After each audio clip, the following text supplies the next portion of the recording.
Hello, everybody. Welcome to the Esau McCauley podcast. I'm your host, Esau McCauley. We're joined by our co-host, Mike, producer Mike. Hey, that's me. Okay, and we also have, this is like the rapper year. Yeah, apparently. We had a show on the show Barack on the podcast a couple of weeks ago. This week, we're blessed with one of my favorite rappers, Taelor Gray. Thank you so much for coming on the podcast. Peace. Love to be here. And I hear that you got like a couple of albums coming out that you try not to tell the internet, but since we're recording, you got to tell us, are you working on something? Yeah, I got some special stuff coming up. I'm so excited because I think these producers are some of the greatest producers of our time. But I like to also hold the anticipation. Like, there's a lot of good art coming out this year. So, yeah. Taelor, it sounds like you gave a lot of credit to your producers there. You see them as like a reason for your success. Okay. I'm just making an observation. So I'm more like this. You might not get this analogy at all, but for the 10 people who will, I'm like Suge Knight. If you don't want your producers all up in the video dancing, come over to Death Row. Anyway, he got that one. So I sure did. And I think people don't understand is that I feel like I have two goals from this podcast. Okay. One is to make millions of dollars. That's not happened yet. But the second one is to get like a bar in a rap song. I've said this to all of the rappers who've come on the podcast. I know nothing rhymes with Esau. I know nothing rhymes. It's really going to flow. See, no, don't do that. Because that was my elementary school trauma that you calling back. So I'm trying to get a bar, or I'm trying to at least have them say, Esau, why don't you come and like rap for us? But I want them to write it. I don't want to write anything. I want them to ghostwrite, like 16, and then I can have my moment. You think you could rap on one of their albums? I think if they have enough auto-tune, do something. Do something to get me going. Get me in these streets. Okay, for our first story, and here on the Esau McCauley podcast, we like to handle the big issues. Yeah. And for our first story today, we're going to deal with rich people, their kids, and sushi. It's what people have come to expect from the podcast, I think. I was reading the Wall Street Journal, and the problem is, back in the day, we would throw parties for our kids. I don't know how you used to do it. It's macaroni, right? It's pizza, and it's Cheetos. I mean, you could have 15 kids over and spend, I don't know, 20, 30, whatever it is, like Domino's. You get the cheap stuff, right? But it seems that there's a problem. What's the problem, Mike? All right. So parents are going broke from their kids' sushi obsession. Raw fish has replaced pizza as a birthday party staple, prompting plenty of regrets. And so like the article is just all these rich parents complaining that they let their kids try sushi. Their kids now love sushi. Right. And so they're like, we've got to spend hundreds of dollars every month on our sushi budget. So do you do this? Have you ever given your kid, what's the most expensive food you've given to your kid? What is the most expensive food? I mean, our kids rely on like chicken nuggets and mac and cheese. It's probably like barbecue. Barbecue. Okay, then. I'll put it this way. What is it that you're spending money on with your kids that just taking up? I know none of us are doing sushi, but Taelor, what's killing your budget right now with your kids? Where are they sucking you dry? Well, first of all, I come from the generation where if we try to drive past McDonald's, my parents would say, we ain't got McDonald's money, or if you're not getting McDonald's, you get food at home. Yep. So these are different times, I guess. But I would say for me, and this is shame. I'm just going to get the shame out here early. Most of the money is being spent on Robux. Are you letting the kids like buy those little features? No, my kids get the raw basic package. If it has I have every app locked on my phone. They have to or locked on my phone on the computer. And they had to come to me. Hey, Dad, can I buy this little thing? It's like, no, you need to win whatever you need to win with whatever the internet gave you. So I'm out on that. But you're the good dad. What about you? So you mentioned our podcast has not made millions of dollars of yet. Yeah. So we don't have the money for this, but what my kids most greatly desire would be, it's the travel budget. They have started seeing commercials for cruises, and their jaws have dropped when they've seen all the water slides and the entertainment on these cruises, and they're like, Dad, we have to go on a cruise. I feel like y'all gonna cancel me because I was thinking about this, and I want to make this clear. I love my kids, but I'm not sure I should be spending any money on them. When I was thinking about this, my daughter, for example, we got to pay, like for my daughter, she plays basketball, right? And so I don't know, this is like 3rd and 4th grade basketball. And I don't know how they do it where you're from. When I was a kid, basketball was basketball. Now in like 2nd and 3rd grade, you can't press until the kid get past half court. So you got to let them dribble up past half court, and you can't steal the ball. And so you just got to like stand in front of them. I'm like, how much am I paying for this not to be a real sport? And the kids aren't into the game. They're doing cartwheels off to the side. And so basically I'm paying. And then if I don't go and watch this basketball, I'm a bad dad. Yeah. So then, so first is sports. Sports is the hustle. When my mom and my dad or whoever was in my family was like, listen, if you don't got it, we ain't paying for it. So my mom saw my sports as an investment in my future. I'm getting you involved in these sports. You can go to college. Now you can have fun. My kids, and Taylor, don't get mad at me. My kids also do all of these like musical instruments. Now listen, if they weren't going to practice and they were good, I shouldn't say that, then I'm spending the money. But they don't practice. So I'm sitting here like, I'm paying for piano, I'm paying for basketball. I'm like, I'm not sure that they actually love this stuff. So I've never seen how much this actually cost, but I feel like if I went through and said, of all the things that I'm paying for my kids to do to have these experiences, do they love them? I could have saved myself. I could get some new J's. That's what I can say. Come on. Esau, it really doesn't make you look better when you're just thinking of the materialistic things you could buy yourself instead of the money you're trying to, like, I thought you were going to go in a different direction and I would have been sympathetic. So, I do have this idea that I want to get. Y'all gonna kill me. I'll promise you guys some more stuff on the podcast. I have this idea that I want to get a pair of Jordans to match each of the liturgical seasons. Oh, wow. So like during our event, when we're having the purple vestments on, I could have some purple J's. But instead my kids playing basketball, not being able to press. I'm like, what are we doing here? What are we doing here? Wasn't there like literally an Instagram account about like preachers and sneakers highlighting these pastors spending a lot of money on their shoes? It's better than bad piano. Anyways, we'll leave that alone. And we'll leave that alone. Can I bear witness? Can I bear witness? Yeah, speak on it. Listen, I relate to you on the musical instruments, and I balance out my shame with some dignity. Yeah. Because we do invest in my son's drum equipment. He's got a nice full drum kit. Yeah. But to your point, he had to practice to earn that. So now he's playing on Sunday mornings. That's what I'm talking about. See fruit from this. So So I'm not saying that you shouldn't pay for your kids to be in activities. What I'm saying is I can't be more financially invested than they are emotionally invested. That's what I'm saying. And so after 2 or 3 years, if you still don't want to do it, let's just cut it off. But anyway, that's either here nor there. Our second story will probably not be nearly as enjoyable to talk about. Quite. But we're gonna take like a hard left turn because we did an emergency podcast last week where we devoted an entire episode to what happened in Minneapolis, where Renée Good lost her life. At the time, we had only seen like one of the videos, and since then we've gotten a lot more information. And we were talking about it. How had we seen all of the information, we might have had a slightly different energy. But can you tell us like what's happened over the last couple of days since we recorded that episode? Yeah. All right. So since we recorded, they released the video shot on the Officer Ross, the officer that was involved with the incident. It was the footage he was taking, where we got the last words of Renee. Where she said, "That's fine, dude. I'm not mad at you." And we also got the last words of Officer Ross, which was a swear that we're not going to repeat here.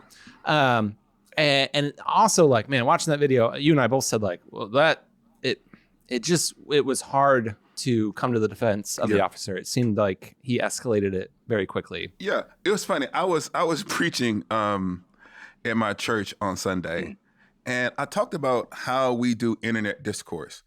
And what we do when we do internet discourse, even when we do play-by-play with something like this, we act as if we're arguing with human beings.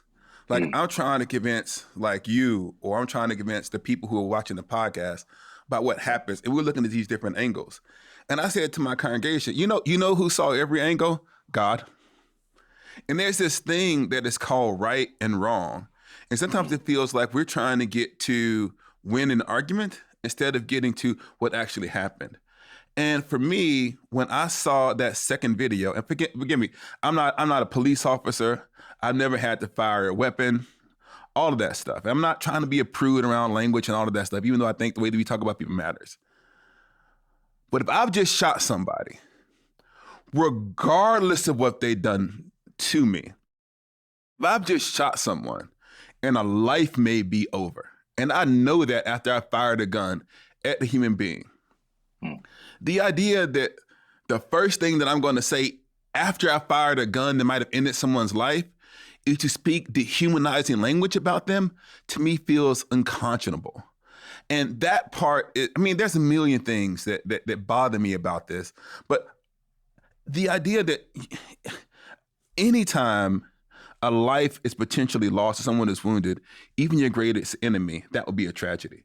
And that's something you have to live with for the rest of your life if you take a life. The idea that that's going to happen. I'll say this last thing about this, and then we'll let Taelor on. There's this saying that we used to say when in my neighborhood. I only say this, Taelor, argue with your mama. Mm-hmm. And the idea is that, like, once I got my opinion, you're more likely to get your black mama to change her mind than you are to get me to change my mind. Yeah, it's a wrap. And I've seen every angle that is currently available. And as best as I can tell, the car went where the car was going. That the car ends up going to the right down the road before it crashed into another car because the woman had been killed. And to me, the woman was actually driving to the right to leave because that's where the car went. The man was to her left. And so regardless of what his perception was, she was actually leaving. And so to see, even in that moment, this is someone who was actually leaving, to see their life get lost, and then to have that commentary on the end of a human life, to me was infuriating. Mm-hmm. I don't know if there's anything else you want to say, Taelor. You could just nod. That just maybe I'm going on a rant. Forgive me. No, I definitely have a lot to say, but I'll spare you all of my thoughts. I think to your point about the internet discourse is kind of a broader effect of this particular scenario where we're losing touch with the fact that we're talking about human life. So in the practice of lethal force, often what becomes troubling to me is how there's a dehumanizing effect of exercising lethal force. Yeah. So to speak that way about a human life, even in the aftermath of that, even informs the decision to take out the human life. So it's really troubling to see how comfortable or I guess what kind of mindset you have to get to in order to take a human life and yet in the aftermath still feel nothing about it. Yeah. And then we take it to the internet where it's hard to find a humanizing conversation about what just happened. So those are some of the thoughts. And I want to say this, like, it's easy to pull this out and make this another opportunity to yell at the church. But we can't analyze the loss of human life as if we didn't believe in the image of God. Yeah. We can't look at these stories as if they're just, this is not a video game. This is actually a real person who has died. And so even if you say, and this is the part that, like, frustrates me about Christians, it feels like the qualification is just a qualification. By that, I'm tragic, I'm sad this woman lost her life, but you need to obey, like, the orders of the police. And I want to say, what exactly is a death sentence in the United States? Like, what particular crime? And so to me, disobeying the orders of police it shouldn't be a death sentence. And so the inability to not just have I'm sorry that her life was lost and then slide to the political analysis, but to actually sit with the idea that her life was lost and that it's not coming back. And then to not tie everything into this wider political analysis around, like, leftists and rightists. These are actually human beings. And that's the part that really frustrates me. It doesn't seem to be possible for any particular tragedy to interrupt the narrative that we've already formed. That's one of the things that Justin Gibney said last week, that whatever attitudes you had about ICE coming into this event, you probably had when you left it. And to me, I feel like Christians ought to be able to stop and analyze each event individually.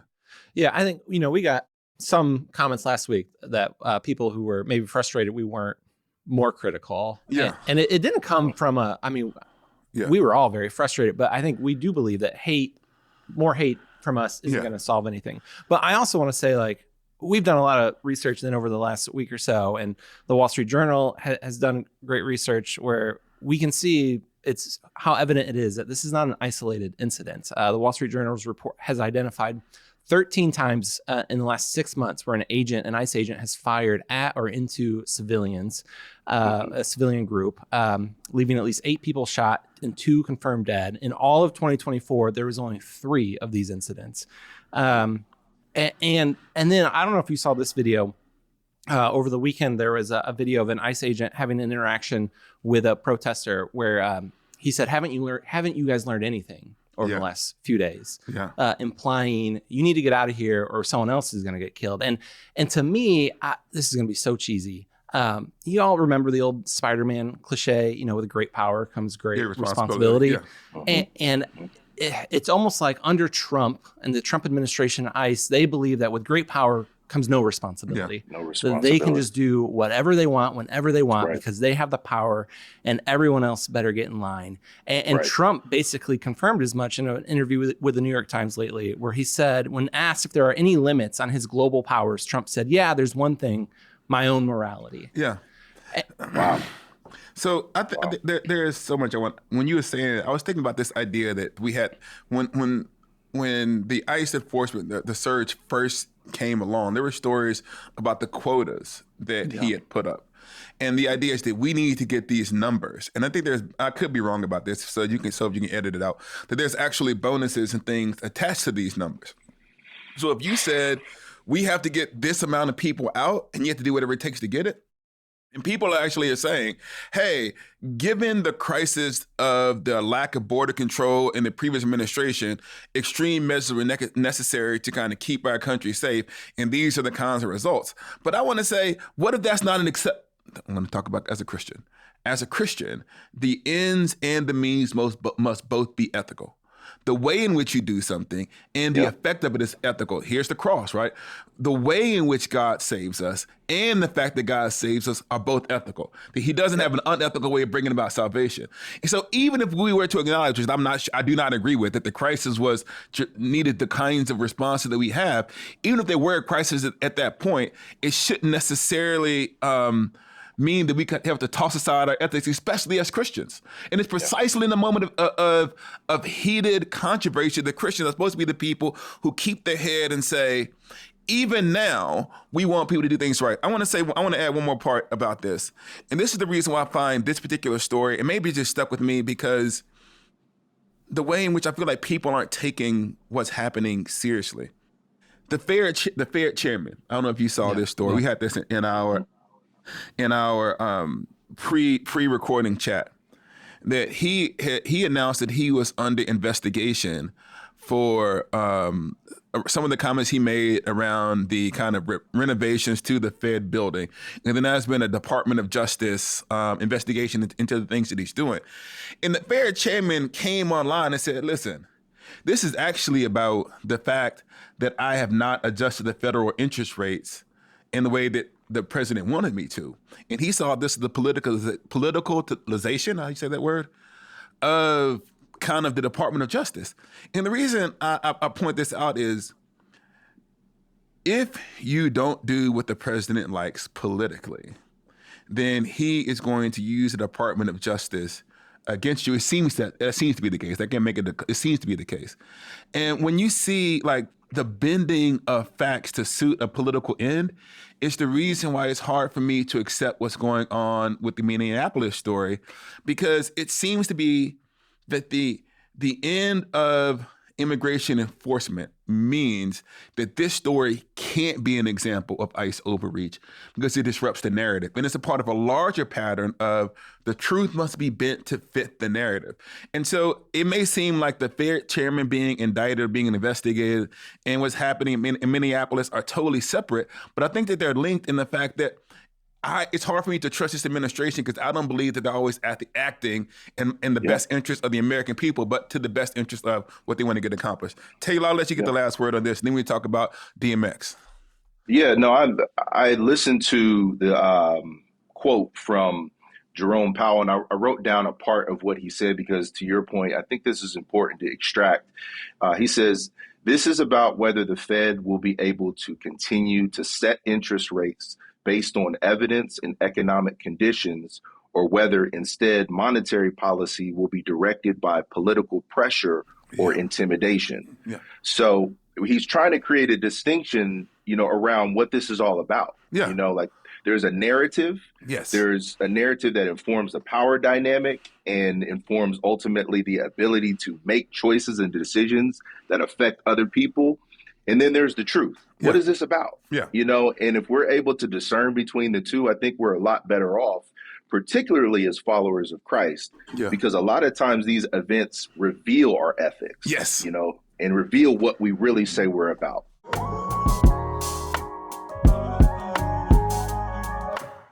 Everything around us changes, but God doesn't. That's why I love Glorify's 21-day challenge. It helps me build a simple habit of meeting with God every day, no pressure, just consistency.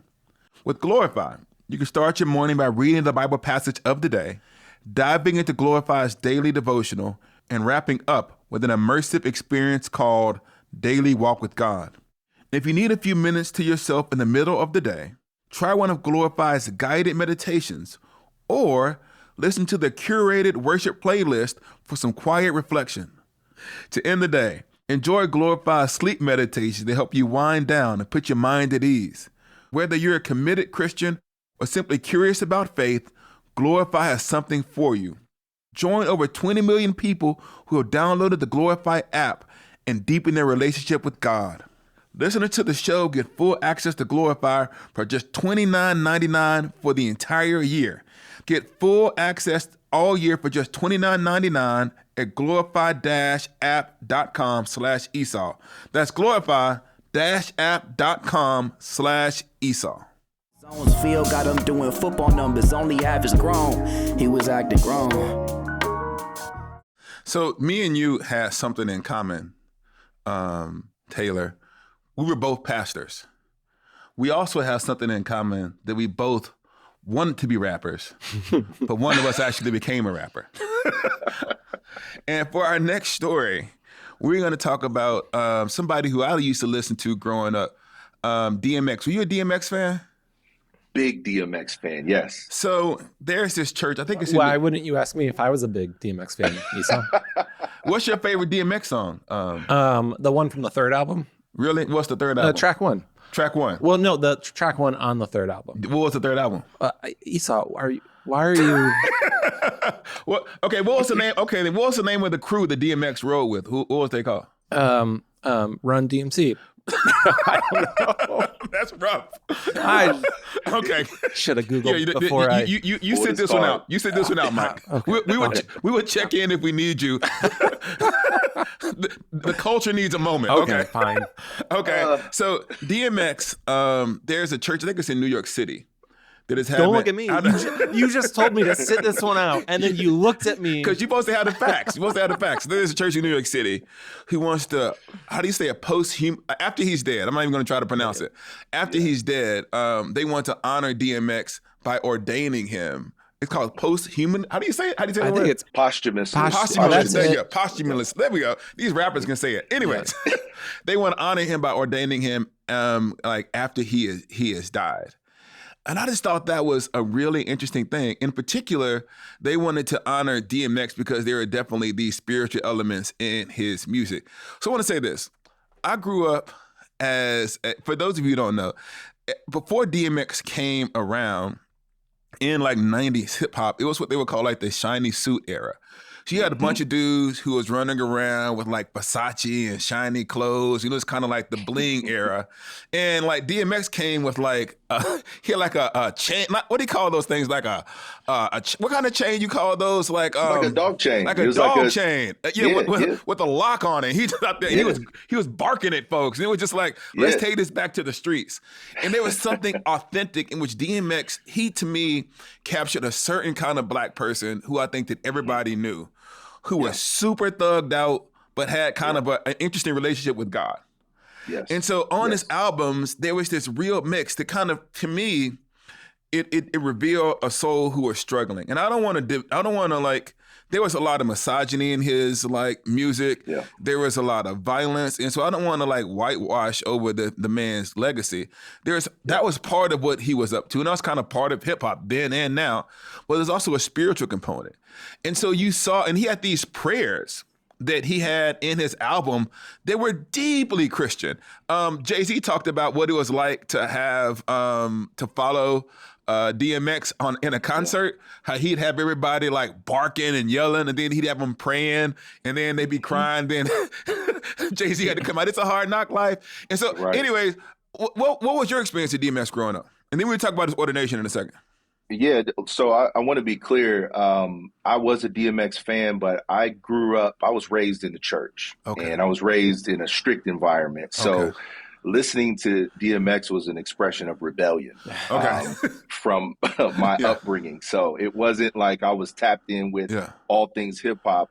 I snuck in via the Puff Daddy and Mace shiny suit era, which is crazy to say now because of everything going on. Everything that happened after that, DMX was like the hard contrast, streets oriented, the violence, the grimy, the really ugly stories that come out of living in a poor environment and having to survive.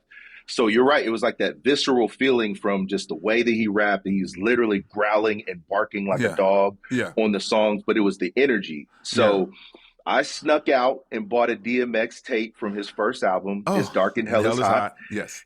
And I hid it in the house to where my parents couldn't find it at the time. And I used to listen to it on the way to school just to feel like I could connect with my public school friends. Yeah. So it was kind of crazy for me to have that. Now, I will say my parents did find it. Oh. And my only justification was the get prayer. To the track with the prayer. Yes. Yes.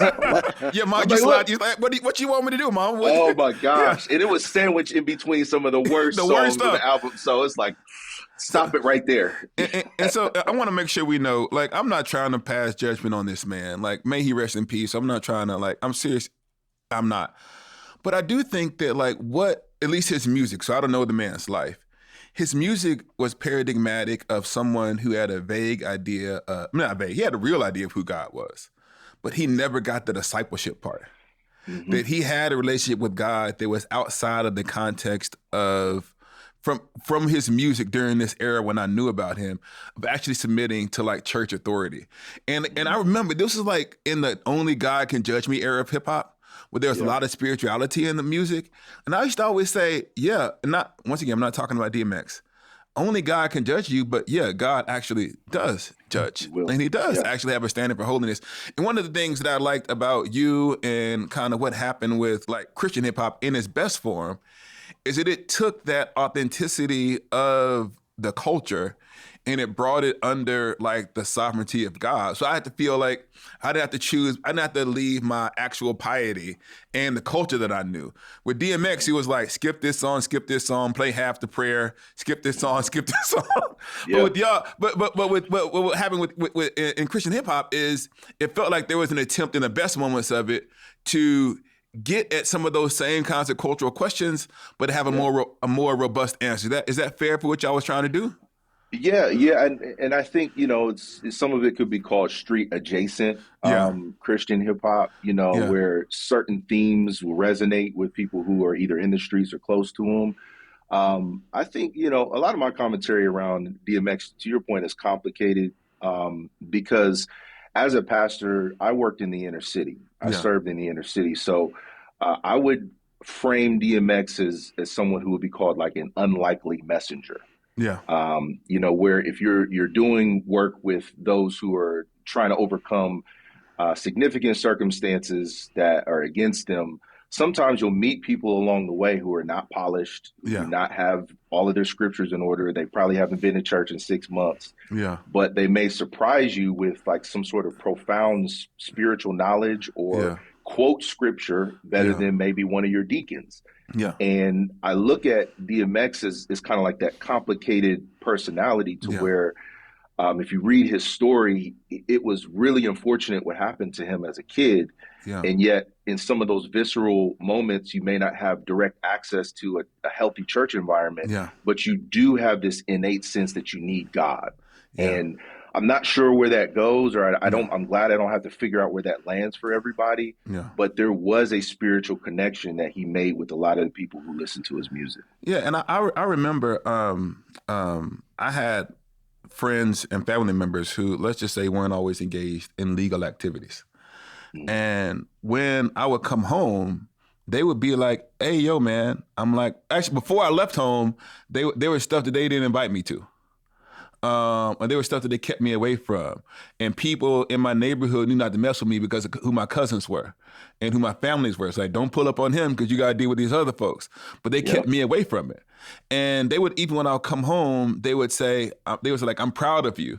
And they would they kind of knew. They would say, "Hey, man, I know I ain't living right. Pray for me." So like there was this sense in which there was this acknowledgement. And that's one of the things that I think that the reason that if you see someone who kind of gets killed by the police or something happens and they kind of show like, this is the person's jacket, this is all of the things they've done in their life, I feel like that rarely actually captures the complicated nature of an actual human life. You can't actually look at someone's criminal record and know who they were as people, because sometimes these people, yes, they did crimes, they have to pay the consequences for them, but sometimes those people are also searching. Now here's this thing about DMX's pastor though. I'm listening about this pastoral ministry, because there is something, and this is not about DMX. I'm not once again trying to yell at this church about the idea of ordaining someone who is dead. That seems to betray a misunderstanding of what pastoral ministry is. Yes, because part of being a pastor is actually being involved in the day-to-day life of your people. Yes. And if you are dead, you by definition can't do that. Like, even if you were a pastor, your work is done. Like, once I'm dead, I think it was, I think Chan said in one of his rap songs, like, don't hologram me once I'm gone. Like, let me rest. It's this idea that you can just say, well, here are the 2 or 3 elements of this person's life, and we're going to pull this out and consider this pastoral ministry versus being day-to-day. You were day-to-day with people for how long? You said you did it for a decade, right? Yeah, for 10 years. It's interesting because, the family estate is not sanctioning this at all. Yes. The people who knew DMX or Earl Simmons the best. But there's this thing in churches where a lot of times things that sound like sacred appointments are really just symbolic gestures. Yeah. And I think at this point, this ministry, this pastor is offering a symbolic gesture to acknowledge some sort of effect in the community. Yeah.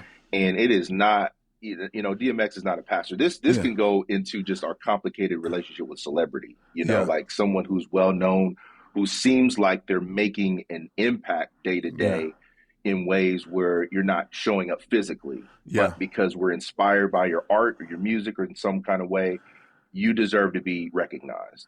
Yeah.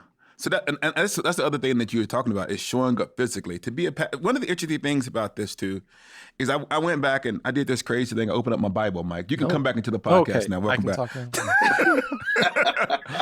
You can come back to the podcast now. I went back and looked at the qualifications of a pastor in the Bible. And once again, we're putting DMX to the side. So I want anything like a passive aggressive commentary on him. One of the things that I actually talked a lot about was character. It was character and the ability to teach. And so it's really interesting how in our context, that sometimes your platform can almost insulate you from that kind of criticism. Yeah. That if you can, basically celebrities become a qualification for pastoral ministry.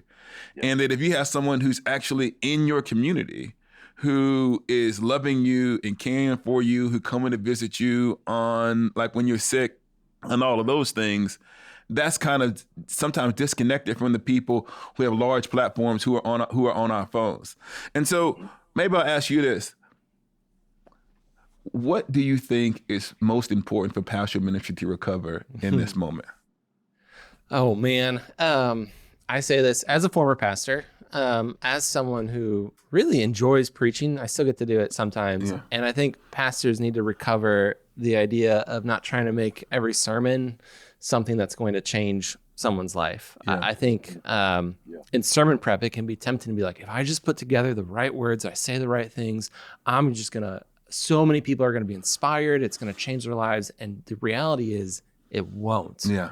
But because I very rarely, if I heard someone who said their life was changed in a significant, substantial way because of a sermon that they heard, often I've heard people make that claim because someone poured into them, someone invested in their life, someone spent time with them and mentored them and counseled them. And I just think pastors need to reassess how they spend their time, and probably less on sermon prep and more on getting to know the people in their congregation.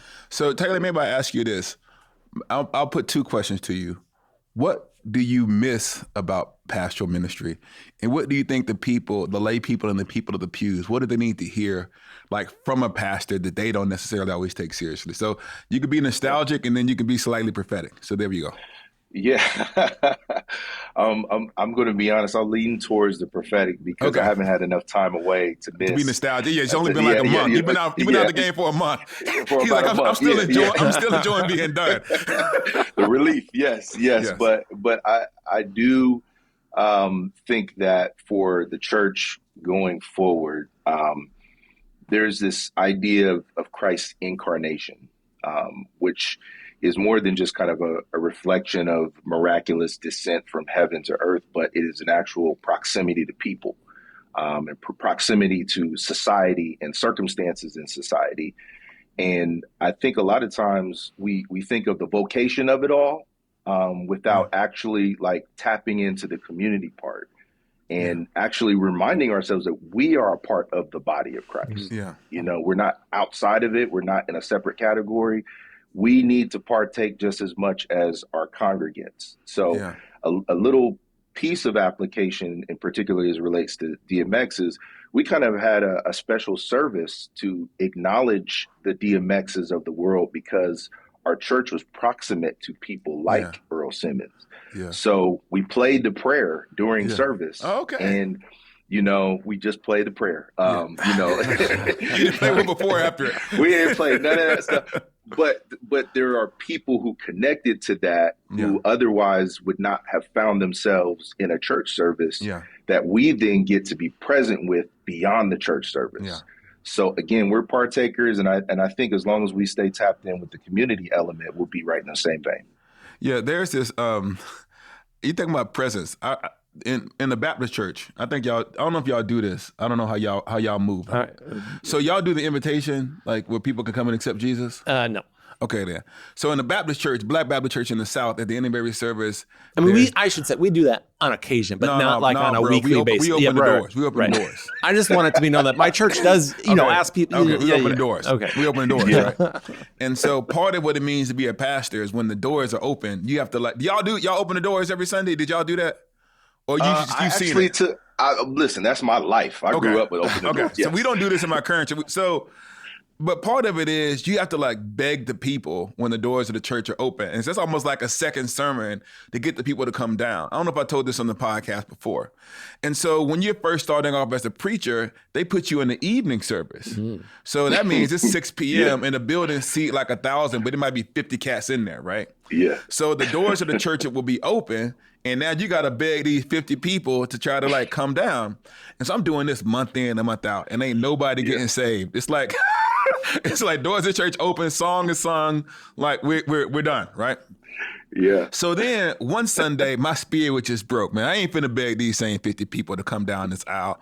So I just said, the doors of the church are open. I just sat down. This dude came walking from the back down to the front, and he sat down to accept Jesus into his life. He had a work suit on, like those overalls, those blue overalls. I'll never forget it. Mm-hmm. And you're supposed to ask them like the questions like, "Do you accept Jesus?" But I was so shocked. I went to him and I was like, "Bro, like, what did I do? Like, give me some feedback right now so I can get the next one."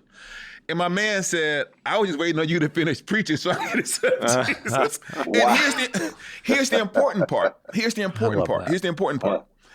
God had been working in that man's life outside of the church. People had been talking to him, and he just needed a space. He needed to find some place that was open for him because he worked during the Sunday morning, and the only time he could come was in the evening, and he was trying to find a church to accept Jesus. Yeah. And so part of what it means, and this means availability. Part of it means to be the church is to be open to God's work in the community, to be there and to be open. It's one of the reasons why we never close our church's doors. But anyways, go ahead. I love that story so much, Esau. And it's just this reminder of over and over again that we all need to remember and hear that God does not need me to fight for him, save people for him. It doesn't need me to build the biggest church or this, that, or the other, that we fall into this trap. And pastors especially are guilty of this, that God needs me to do X, Y, or Z. Yes. And so often we are humbled when we realize, no. Yes, God works through people without a doubt, but it is God who does it. And if we are fortunate enough to be an instrument, to have the privilege of him using us, then hallelujah. But it is God at work, not ourselves. So Taelor, before we go, because we have this thing where I try to summarize the entirety of the podcast called Esau Explains It All. But I need to ask you a couple of questions before we go. This is important. So you said you got 3 albums coming out, right? Yes, sir. And you got the producers, right? Mm-hmm. Have you got all the features in, or is that still open? I do not have all. Okay, of the you features. have. Okay, you don't need to say anything else. I'm gonna ask you one more question. Embarrassing. A lot of times on rap albums, they need the people to do the interludes. Yes, sir. Okay, then yes, I'm not. So if you don't think I'm barred up, give me an interlude. Last option. Anything that's on the internet, anything you can find, like one of those little clips where you can like scratch it up. Anything that got my voice on it, Taelor, is yours. I'm gonna give you the rights. So you have all about the content of the whole. You got it all. You do with that. Right, whatever you feel called to do. Taelor, I'm gonna save you the awkwardness of having to respond to that. But I am just going to point out the funniest thing you could do, not the best thing you could do. The funniest thing you could do right now is to not invite Esau, but invite me to participate. It would be terrible, but it would be objectively funny. So here's the only response I have to this. The only response. The doors of the church are now open. I gotta walk down. I'm gonna send you my demo tape. Okay. So today we had 3 stories. Mm-hmm. The first story was the sushi with the kids.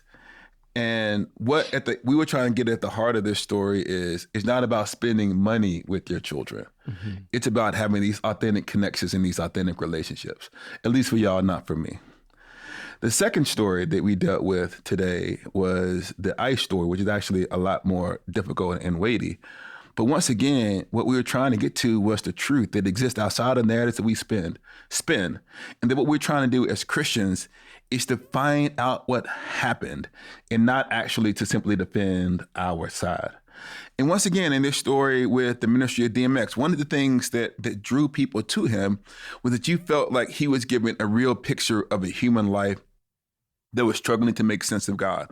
And we can honor those complex relationships that people have with God and also recognize that part of pastoral ministry, what it means to be a pastor, is to live as best as we can an ethical life in the midst of the people in a place where Christianity becomes something people can touch. It's not something that's simply hiding behind the walls of the church, but it's actually in the midst of the people. So that has been the Esau Macaulay podcast. Thank you so much for coming, Taelor. We're going to invite you back. We know you're going to be busy. We hope that you'll come back sometime.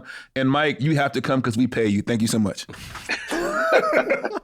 Hello, everyone. If you like this video, please like and subscribe on YouTube. And even if you didn't like this one, you'll like the next one. And please do it or I'm going to lose my job. And I have 4 kids. And they eat a lot of food.